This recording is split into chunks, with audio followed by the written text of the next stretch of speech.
ho, ho, ho, ho, ho, ho. Today on Rewind Basement, the boys are going to talk about traditional movies that are considered Christmas movies, or maybe they're not. We want you to join the debate and let us know what you like and what you think is a Christmas movie or not a Christmas movie. We're talking about it all in here. Ho, ho, ho, ho, ho. In it.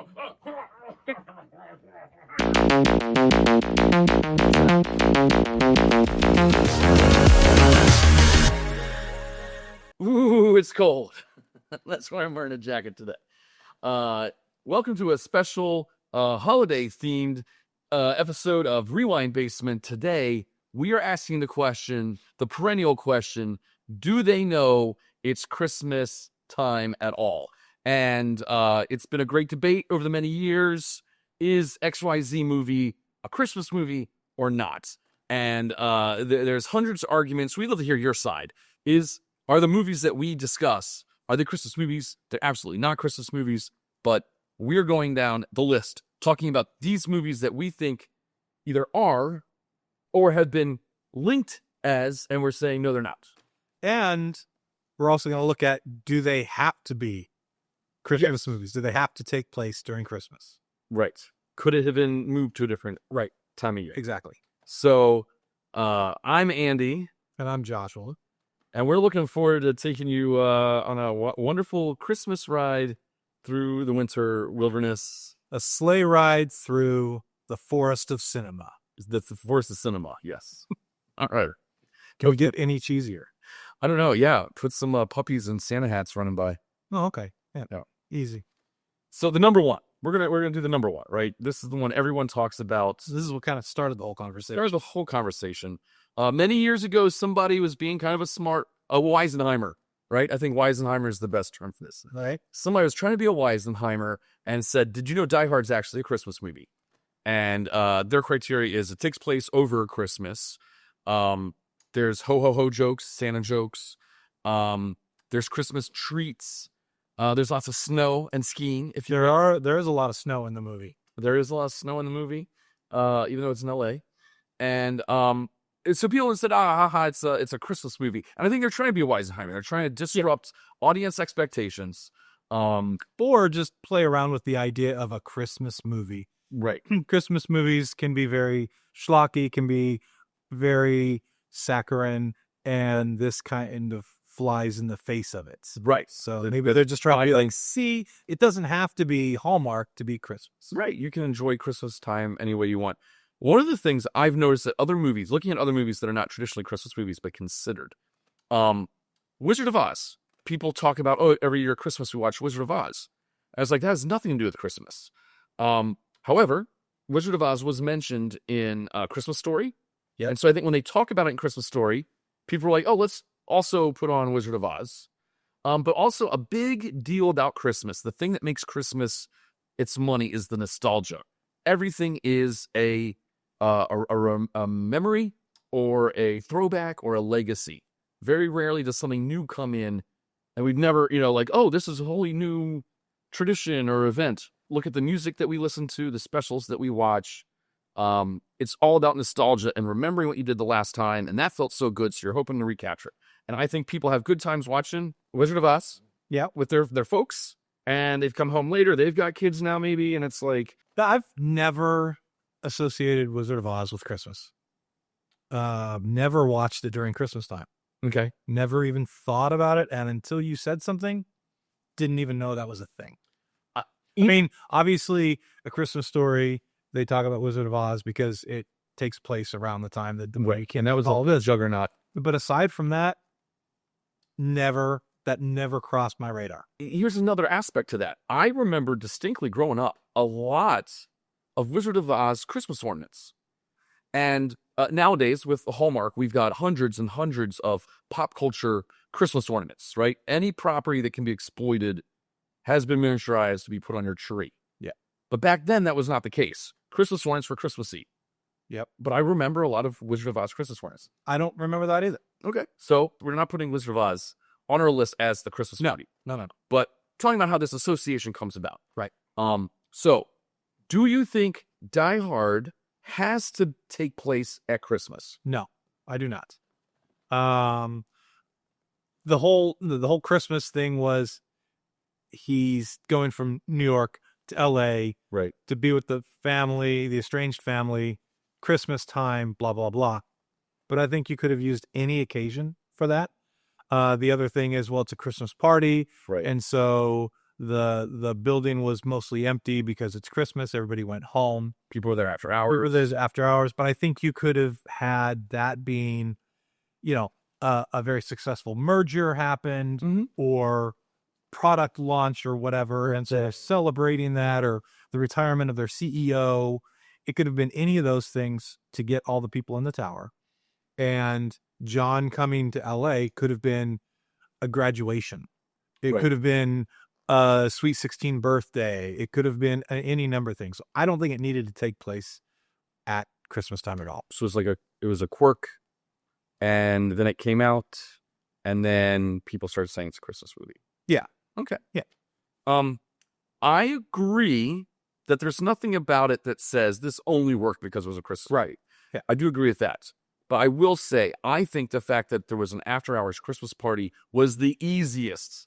Oh, yeah. Let's get to why are a bunch of people in an office after hours, and why are there people that don't belong there necessarily? This was an easy one. Yeah, Didn't have to jump through too many hoops. Completely agree. I think they did it because it was nice and easy. It was a perfect package under the tree. Right. And there weren't otherwise that many Christmas visuals. There's the party decorations, maybe a tree or two in the lobby, but you're in LA, so you've got palm trees, warm weather. Yep. People were not bundled up. There wasn't snow on the ground. Right. So it doesn't fit some of those common popular images. Do I look at it and go, yeah, sure, Die Hard's a Christmas movie? Yes. Do I think it had to take place at Christmas? Nope. Not at all. Okay. And I think they chose Christmas for the exact same reason. Right. That it was an easy lift. Right. Not lazy lift, but an easy lift. Sure. So agree. So the next one, this one also is not hotly debated as much as people go, oh yeah. Or we want to debate that Gremlins, and that's why I'm wearing this shirt. Gremlins is a Christmas movie. It takes place at Christmas. People do like to link it to Halloween because it's scary monsters. It's a creature feature. It's a horror movie. People are getting killed and properties being damaged. There's mischief. But you can have Christmas horror movies, which we will get to in a future episode, which will be great. Yes. But anyway, but we were, my opinion, we were talking about this a little bit before the show. Gremlins would not have been as funny and maybe not as memorable if it had taken place any other time of the year.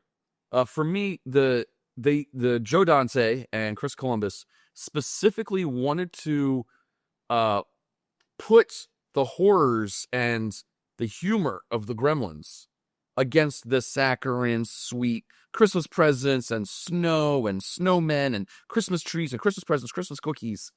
They really thought these little horrifying guys are more funny when it's juxtaposed against something that's a little bit, elves and teddy bears and magic and things like that. I also think the greatest joke in the entire movie is the Do You Hear What I Hear? It's a Christmas song. There's no song that would have worked better than Do You Hear What I Hear? And when she's looking at the cocoons, and she's like, what is up with the cocoons? And then she hears Do You Hear What I Hear? Which is like this. Oh my goodness, the things are happening. It's foreboding. But it's hilarious because it's Christmas. So I believe Gremlins has to be a Christmas movie. It would not have worked without the juxtaposition. I think that Gremlins could have taken place during another time of year.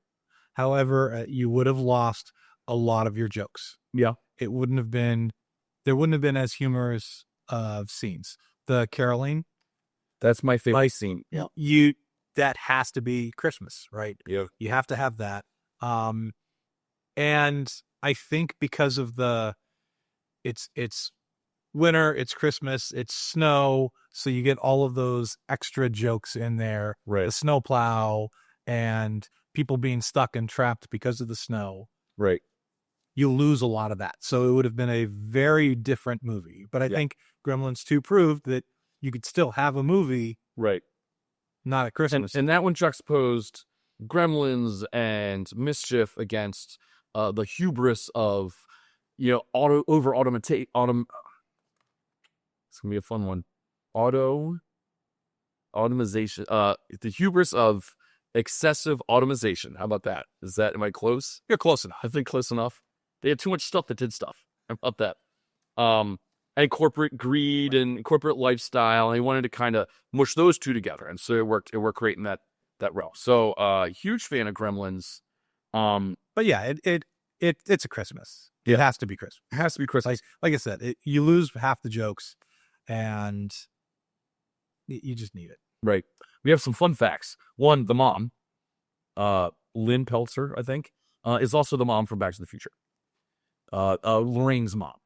And so the fact that the Kingston Falls is courthouse town square covered in snow, and then in 1985 for Back to the Future, and then a year later it's now Gremlins, and they brought her in as the mom in the kitchen with the knife and the microwave. Found that very humorous. That's one of my fun facts that maybe you haven't heard before, maybe you have. Maybe not. Yeah. Yep. All right. The next one, let's talk about Trading Spaces. Trading Places. Trading Spaces was a show on TLC. It was, and they're trying to trick me because every time I tuned in thinking it was something really funny, and it was not. I don't think it needed to be around Christmas time. Right. Although I think it was used as an element to appeal to a kinder mindset. Right. Right. Jamie Lee Curtis's character might not have been as kind if it wasn't cold and Christmas and the holiday season. Right. Right.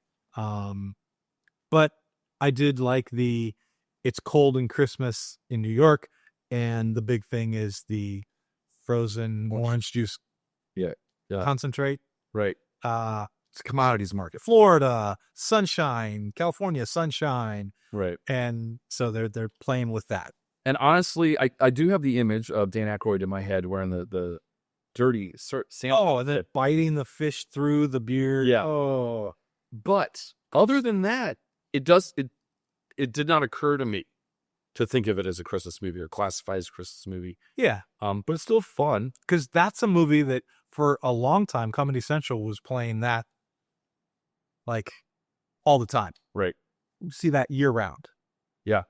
So I don't notice it popping up more regularly around the holiday season. Right. Is there something problematic in that movie that they kind of like Revenge of the Nerds? We're going to talk about that in a future episode. Does Trading Places have a problematic element that maybe they've had to? I don't think so. Okay. I know there's some language we don't use these days. There's language, there's attitudes. Yeah. But the people with those attitudes get their comeuppance. Right. It's not promoted as this is the attitude that you should have. And if anything, it shows their ignorance and that ignorance as their downfall. Right. So no, I don't. We're okay. I don't think so. I think we're okay with it. Yeah. So before I bring up the next movie that I have on the list, we have now talked about movies that have to be a Christmas movie, movies that happen to take place at Christmas. I want to talk about a movie that also has to be a Christmas movie is Home Alone, because on the bear outside, it's a Wile E. Coyote setup where someone's setting traps for a home invasion. Psychopathic kid. Right. And it's funny, right? I feel like John Hughes had the intention saying, I want to make a Christmas movie that people watch at Christmas time. And I think it'd be funny if it's a kid defending his house against burglars. And you've got the Christmas wish, right? That's part of it. Yeah. But I feel like, so where I would have enjoyed Gremlins if it wasn't at Christmas time, I don't think I'd enjoy Home Alone if it was just a random summer dum-dum comedy with people getting hit in the face. Right. Yeah. But it's a Christmas movie. It's a Christmas movie. And I don't think the scenario would have worked. Right. Right. Like if it's summertime and they're counting kids and everybody's in shorts and a t-shirt, right, you're going to notice things. But right, when people are bundled up and you're just counting bodies in a car right, or a van, it's easy to bypass. Exactly. And then, like you said, with the Christmas wish, and then there's a lot of cold weather elements as part of the traps. Frozen stairs, all of the stuff that the heating element wouldn't work. Right. So it has to be, and it's not just as a vehicle. Right. So to be clear now, I think we've hit all spectrums. So I'm going to bring up a movie that I brought up in a prior episode, at least once, that I think is definitely a Christmas movie, and I think more people should accept and watch at Christmas, and that is Young Sherlock Holmes. Also written by Chris Columbus, who wrote Harry Potter, the first one. Which is a Christmas movie. Because it has Christmas elements and so here's why I think Young Sherlock Holmes should be considered a Christmas movie. First off, there's snow. That's a biggie. 2, it takes place in Victorian-ish England over Christmas time. So Christmas occurs in the middle of the movie. Okay. But the people wearing the big top hats and the full-length ankle stuff and the Charles Dickens. it looks Dickensian. Yes. Out the wazoo. Okay. So you've got that Dickensian look. You've got the snow. It literally happens at Christmas. But here's the number one thing. Here's the thing that sticks it. They use a Christmas song as a horror element, just like Gremlins did, where it's on its own. It's just a nice choral singing. But in the movie, when the guy is being attacked, it's playing with a swell to it. And so a Christmas movie song, a Christmas carol, is being used as a horror element. And I'm like, I love that. So I've found out that most people in my life have not seen Young Sherlock Holmes. It did not hit in the theaters very well. It kind of picked up a cult following on VHS, but not as big as Fast Times at Ridgemont High or anything else. I made you watch it one time, right? You've only seen it because I said, Joshua, you have to see this movie? Yes. Yes. So the important thing is, like we said in the last episode, that it is very significant in the history of cinema. It was the very first freestanding CGI character committed to film.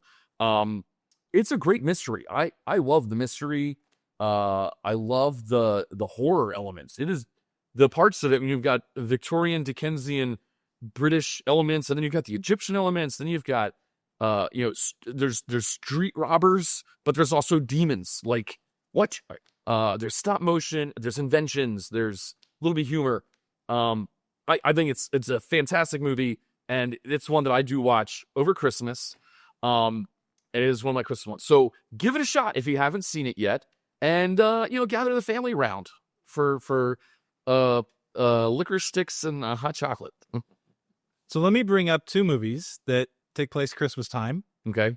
And where I think that people might not think about, where I think Christmas was used as an emotional element. The holidays, there's a lot of feeling of depression and isolationism and things like that, right? And so I think these 2 take place at Christmas time specifically to tap into that mindset. Okay. And that's Lethal Weapon. Yeah. And Rambo. Right. These are 2 individuals who are kind of loners. They're dealing with a lot of mental issues because of things that have happened to them in the past. Right. And I think that on their own, taking place any other time of year, they would be just as good movies. I don't think you lose anything on the surface with these movies if they happen in the summertime, the spring, or whenever. But because it's holiday, it drives home that depression, loner, isolationism, emotions that are rampant during this time of year. Right. And so I think because of that, to be the movies that they are, they had to take place at Christmas. Okay. So you think if Rambo had nothing to do with Christmas, it wouldn't have been at like Rambo, or would it be? It's not. It's taking place during the Christmas holiday. Right. There's very few elements that show that it's Christmas. Okay. There's the weather, and you see some little Christmas trees and stuff in the background, but it's a very, very tiny presence. Right. But it's dripped in there just enough to kind of plant the seeds in your brain. Okay. I think. I like that. So speaking of associations, did you watch? We didn't talk about this at all. This is clearly. Did you watch Swiss Family Robinson when you were younger? The Disney live action. Yes. Okay. I don't remember anything about it. I do remember watching. They had Home Alone style booby tracks. But anyway, they're trying to show the passage of time on this island, and so they had figured out when Christmas was. So they're on tropical island. They're there's nobody around. And so they celebrate Christmas. And they like, maybe, I'm remembering real fuzzy here, maybe a Christmas tree out of coconuts or something, or they did some things. Maybe they tied up some vines to make it look like a wreath. But I love how we all know what Christmas stuff looks like.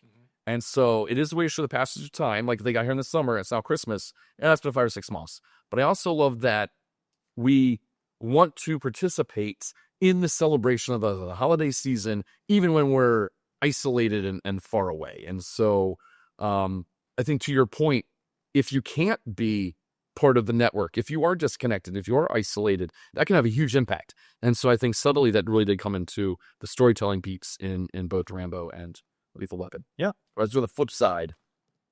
All right. Yeah. Another non-traditional film that I don't think you've seen, but you should, because it is one of my favorite movies. And it's definitely and it's definitely a good Christmas movie to watch as a non-traditional Christmas movie, and that's The Thin Man. Oh, I have not seen Thin Man. It's a detective story.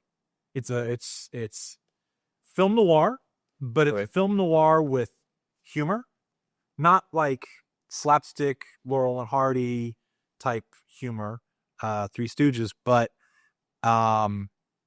it's very witty. It's intellectual humor.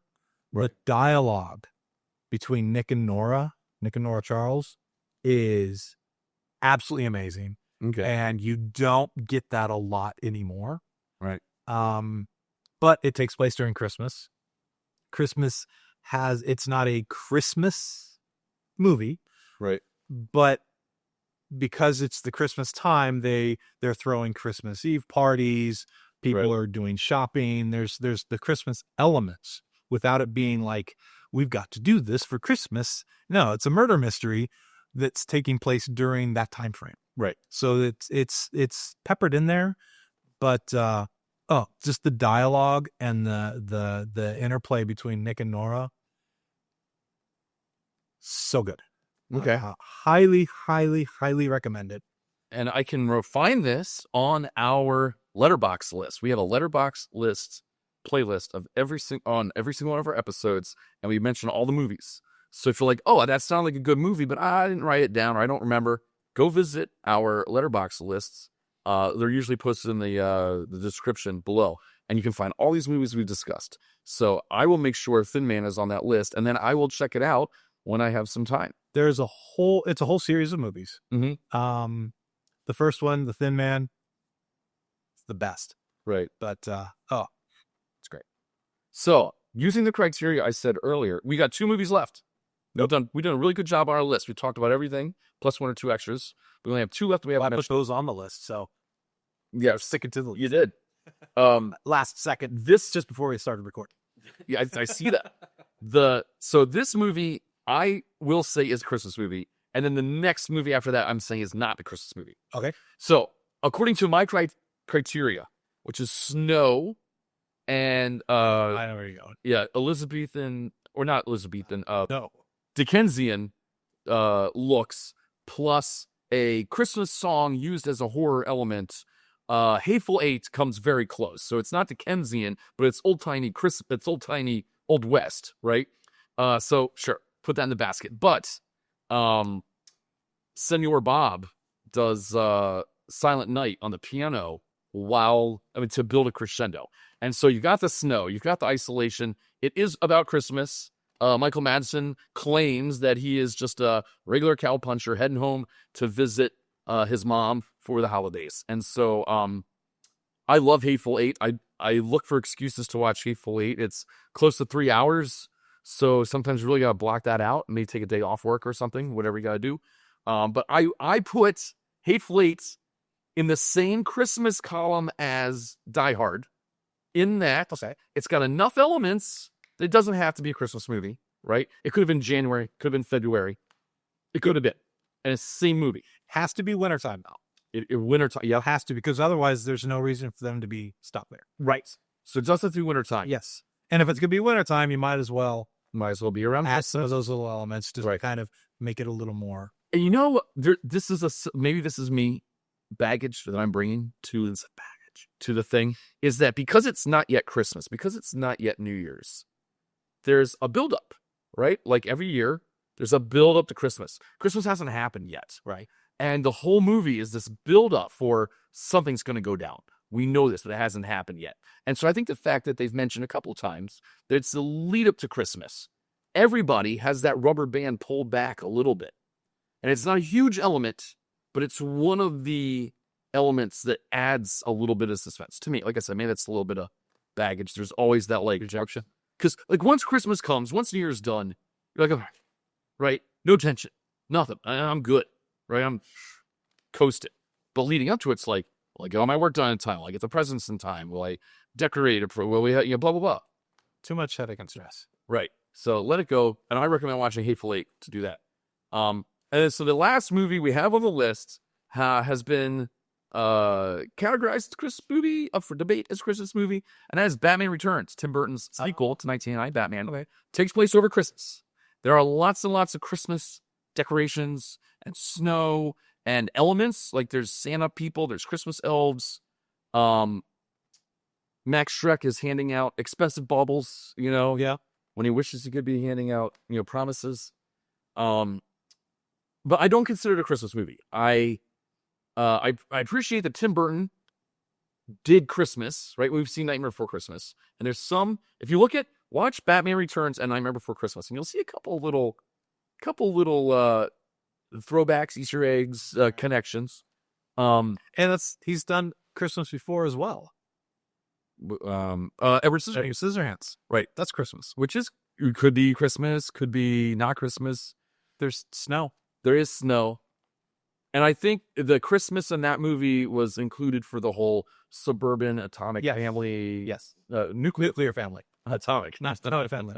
But yeah, no, it was done for the Christmas card look. And everything looks a little nicer and there's snowflakes on it, things like that. So I personally do not consider Batman Returns. I love Batman, right? Like I love Batman. I love 89 Batman. I love everything about Batman. And if somebody said, Batman Returns needs a boost, let's go ahead and categorize it as a Christmas movie, I'd vote for that. But honestly, it's not. I lead the charge. I'm not. If someone was like, this is a Christmas movie, you'd be like, all right, cool. Gotcha. But if they came to you and said, you're the sole decision, right? You'd be like, What? Or if more importantly, if they said, what's a Christmas movie that we didn't know was a Christmas movie? I have all my eggs in the young Sherlock Holmes basket. It needs it. It needs it. It needs somebody to wave that flag. And so I'll do that. I'll wave that flag. So I do not personally believe Batman Returns is a Christmas movie. Okay. I don't have a strong opinion, right? One way or the other. It's been a long time since I've seen it. It has. So that's... Whereas, and look, I'm not knocking it. When's the last time you watched 89 Batman? About as long. Really? Yeah. Yep. I watch 89 Batman, I'd say at least every 11 months. So 11 months. Just over. So about once a year. But not once a year, but just over. Because that would be excessive. No. Less than once. More frequently. More frequently than once a year, but it's not a Christmas movie. Something will happen. I'm like, God damn, I've got to watch 89 Batman. I did get to see it 2-3 years ago. It was an anniversary, 2019. How about that? That was the anniversary. It was one of those anniversaries. What year was that? American History Museum played it on the big screen for free, and they had some Batman prompts out. So that was great. No, we watched Lego Batman a couple years ago, and I was like, now I got to watch the original. I purchased. I'm gonna put up some pictures of I've got a 2-foot-long Batmobile with a Batman that goes inside. And it's gorgeous. And so it's like when I had to paint it. I was doing photos of it and all this stuff, and I was like, oh, I gotta watch Batman. So I watch 89 Batman more than once a year, but not on a regular schedule. But Batman Returns, I've watched maybe 6-7 years ago. I mean, the best is, Batman and Robin. Oh. I was going to go the other way. I see 1966 Batman. Because you got that and the movie. Batman the movie. Some days just can't get rid of a box. Okay. Two movies. The one that I was looking at, no, not even. It was Nice Guys. Yeah, no, I don't see Christmas in it at all. It's at the very end just to show passage of time. So Right. no. But in Bruges, Okay. I think is probably Christmas time for the same reason as Lethal Weapon and Rambo. Right. It's for that separation, isolationism, loss type of thing. Right. So yeah, it could take. I mean, I think that one could kind of take place at any time, but I'm fine with people saying it's a non-traditional Christmas movie. Okay. Christmas-ish movie. The other one, Eyes Wide Shut. Yeah. Eyes Wide Shut. That's not I want to sit down and watch with grandma though. Bring the whole family together for that one. For the European cut of it. Right. Yeah, not the American cut, the European cut. I don't think it needed to be at Christmas. Right. Because the juxtaposition wasn't holidays. It was levels of society, Well, right? And it was taboos. It was levels of society, and it took place during the elements that were more Christmassy, aside from like the weather. Right. There were parties that they were going to, and so Christmas time you have a whole bunch of parties you got to go to, and you feel like, oh, we got to go to this one this time, and this one and this one. Right. So there was those elements, but I think you could have done that any other time of year. Any other time. But maybe it's for the same reason. So it's not really because of the holiday, but because of the feeling left out and alone, which is Tom Hanks's character to a T. Wrong! The FOMO of, oh, they got a great gift. I didn't get a great gift. Well, all these people are having great gifts. Right. And he wants those gifts as well. Only they're not great gifts. No. Those are our thoughts on movies that are considered Christmas or not Christmas, but have been debated as such. And we'd love to hear from you in our comments section. Let us know that we're terribly wrong, we missed something big, or that you agree, or that you have a newfound love for something like Young Sherlock Holmes. But don't come at us with things like Little Women or Love Actually. Right. Things like that. Those are clearly Christmas movies. Correct. Here's the question. Nightmare Before Christmas. Is that a Halloween movie or is that a Christmas movie? When do you watch it?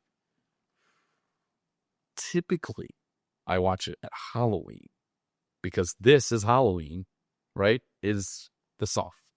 I see it as a Halloween movie because when the movie begins, Christmas hasn't happened yet. If you wait and watch Nightmare Before Christmas at Christmas, you've missed Halloween. You've put those decorations away. You are not indulging in that spirit right now. So you've got This Is Halloween as the opening song, but Christmas is in the title. I mean, this is a long debate. There's only one way to solve it. No, I've got the perfect solution. Watch it both. I watch it both times. Yeah. Most of my Halloween decorations don't go away. Right. They stay up year round. And so I watch it Halloween for the Halloween aspects of it, and I watch it at Christmas for the Christmas aspects of it. Right. Because it is both. True. And that's how I feel. I love Nightmare Before Christmas. yes, What's your favorite character from Nightmare Before Christmas? Zero is really nice. Mhm. I love Zero. Sally's great. Mm-hmm. I like the vampires. Yeah. They're fun. Yeah. Of course, was it the sax player? Mm-hmm. Like, nice moves, Bone Daddy. Yeah. You know. I say Bone Daddy. Like if you go to Suncoast Pictures and they have all the action figure. Oh, which one would I? You can only buy one, I right? can only buy one. I think I would, if they had a Zero, I'd probably get Zero. Okay. I love the Mad Scientist, and his action figure had a foot top skull with a little squishy brain. Yeah, Professor Finkelstein. but he had a squishy brain. Yeah. Now It does only have a squishy brain at the and end. don't have squishy brain. At the end, when I was younger, when I first saw it, I found the mayor to be so annoying and so obnoxious. Also voiced by the actor that did Otho in Beetlejuice.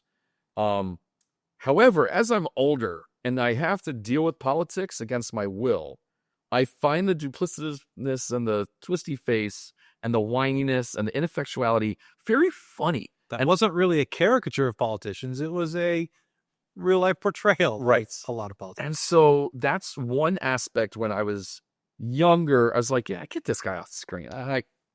Sure, he's obnoxious. I get it. Whatever. But now I'm like, yeah, that's kind of funny. Yeah. And if I go to Suncoast Pictures, man, how much would you kill right now to go to a Suncoast Pictures? Fully stocked, right? I'd love to go to a Suncoast Pictures and buy the mayor with the flippity face. It would make me think of, who was it from He-Man? Two-Face? No, Yeah. not Two-Face. Was it Two-Face? No. No, well, there was Man-E faces. Man-E Faces. That's what he had. Man-E Faces. Because you could spin his head around. Yeah. Right. Yeah. Love Man-E faces. So I'm going to butcher this a little bit, but why not? The moon is out. The spirit's bright. We're simply having magical penis wine.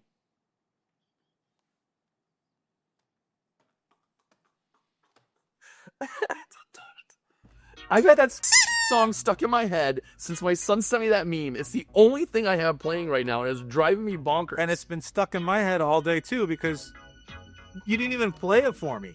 You showed me the picture. So now our pain is your pain. Enjoy. Phenomena. Oh, that's a good one. Want to keep the Christmas conversation going? Visit our friend's channel, Christmas Aficionado, for more Christmas fun all year round. Ho, ho, ho! So, that's what we think. We want to know what you think in the comments below. And if you want to be on the good list, not the naughty list, make sure to hit that like and subscribe. Oh, no, not again!